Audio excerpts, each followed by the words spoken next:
Good afternoon, relatives. I want to start by introducing myself in my language, the Cheyenne language. Oiha nahishive eva vid nahista. Maria navikistam shib nachista. The one that flies out is my Cheyenne name. We come before the books were written. My grandfather is Kingfisher, a human being. Nachista, it means Cheyenne, which also means, in our language, human being. I first went to Standing Rock from Seattle area where I live with the Puyallup tribe. We were invited by chairman of the Standing Rock tribe to bring the canoe families. We had just finished a canoe journey up in the Northwest. Takes about almost 6 weeks to complete a journey. When we pull canoe, it's I'm new at it, but it gets really tiresome. The body is physically challenged. You're out there getting baked by the sun and getting double sunburned because of the reflection off the water. And you get really tired because you have to stay on the same side of the canoe before you can switch over. And so they taught us that when your arms get tired and you start getting cramps, that you start praying. And you pray and you pull. And so we were invited to pull canoe from Bismarck to Standing Rock, and we were able to. We were trying to make it to Fort Rice the first day, and then the second day from Fort Rice to Cannibal, and we were challenged the very first day because we hit a rough storm. We encountered lightning, hail, and they even said there was a tornado there, warnings and stuff, and we had to pull out of the river, and we didn't make it to our destination. But the 1806 highway was still open then, or you could exit from Oceti north to Bismarck, but you couldn't come in. And so we were able to use that 1806 for the last time there before they started to use their and shut it all the way down. We were still able to go up and down to 1806. They had some camps up there.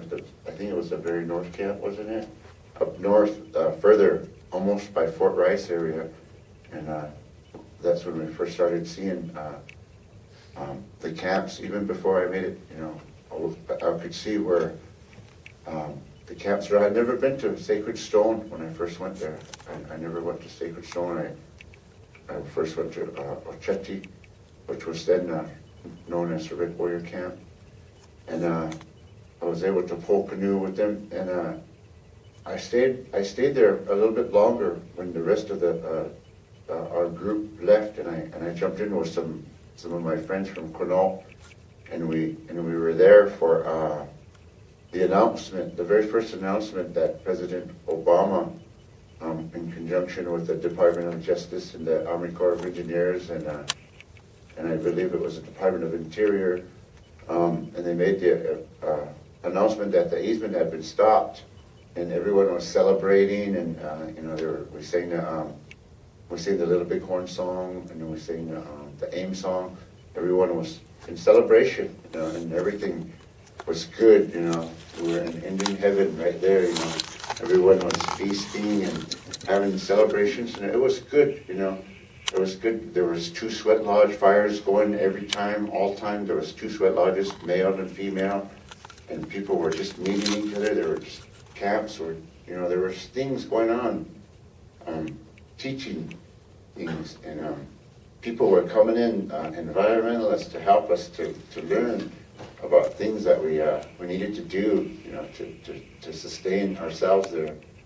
Compost toilets were an idea right off the bat, and but we couldn't enforce them because there was so much of an influx of people coming in and out, and sometimes it was overwhelming with the amount of people that were coming in and out of there.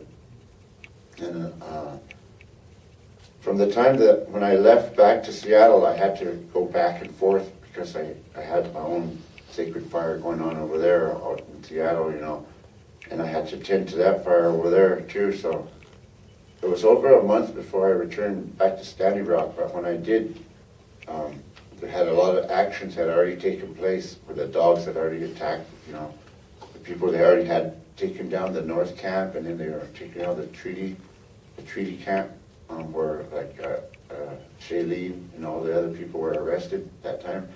By then I had made it back out there, and they were telling me that they were targeting the natives at the actions. So that's when the Allies stood up and they started to group, and they said that they were became arrestables, and they said they were going to put themselves in front of the natives to be arrested.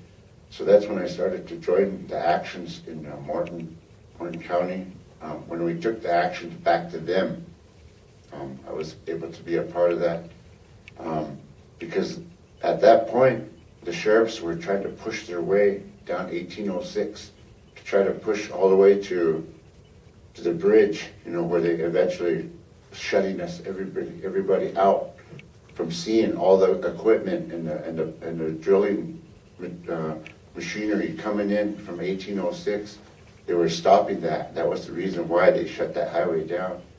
So we unified with the Allies and the natives, and we took the actions back to them, back to Bismarck, back to Mandan.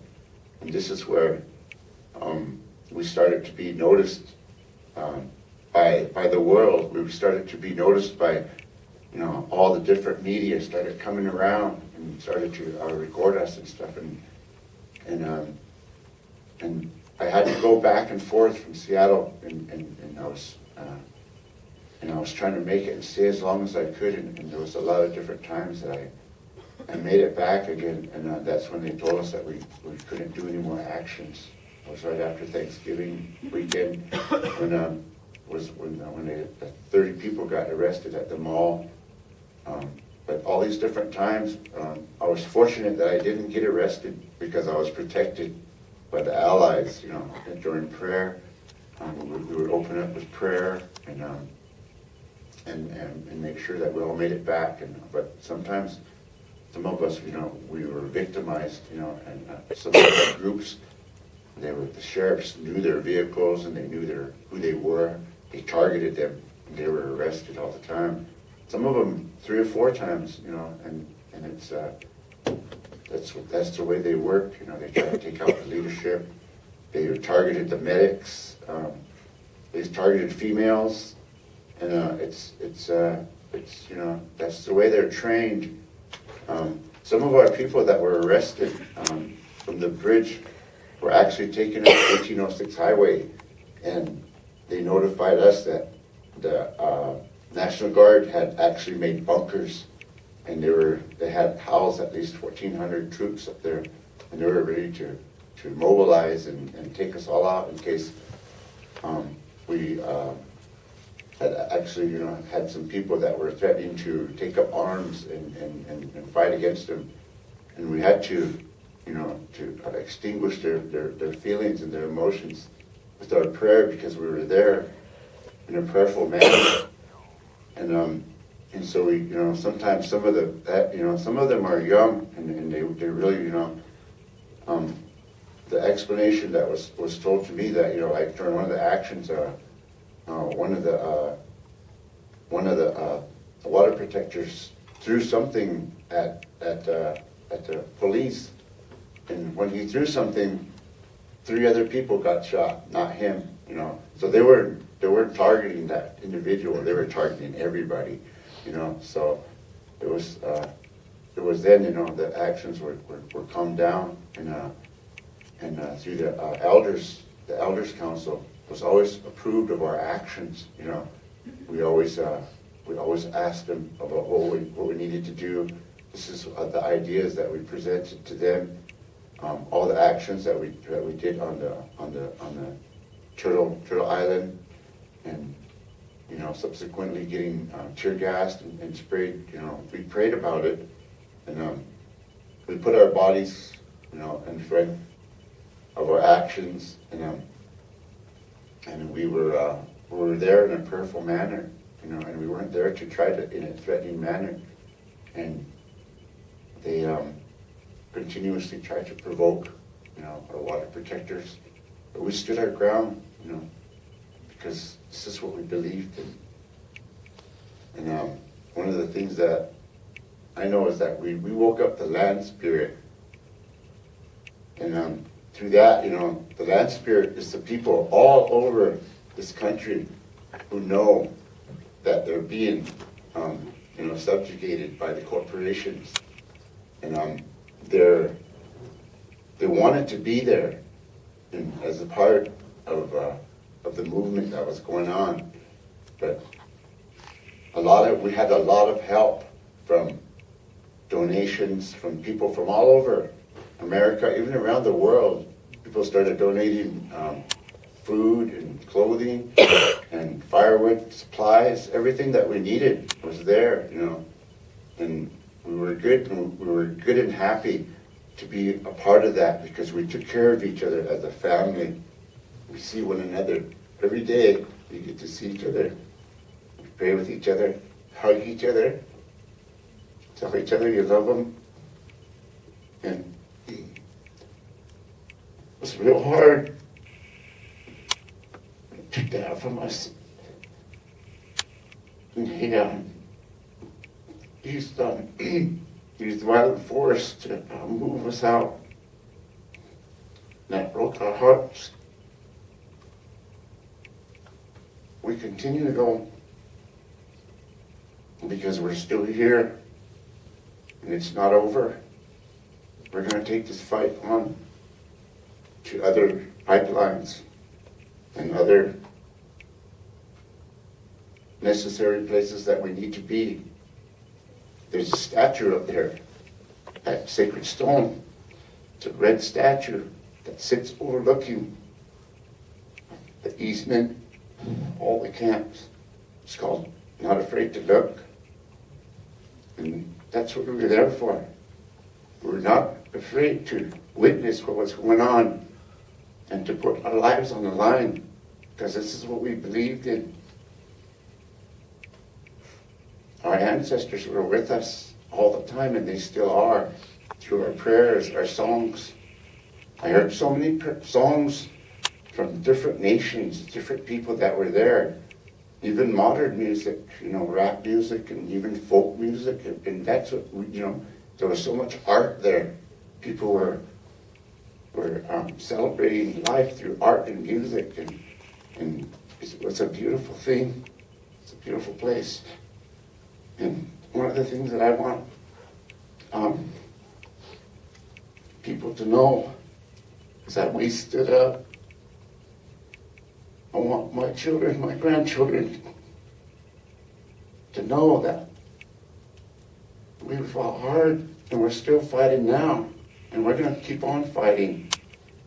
We want them to fight too. We want our children to continue to, pick up this battle, because I'm older now. I'm an elder. I'm not a medicine man. I'm not a Sundance priest. I pray in my way. I can, in the Sweat Lodge way, sing at Sundances, and I'm a prayerful person. Every day I'm thankful for my life. I'm thankful for the beautiful days that were given to us.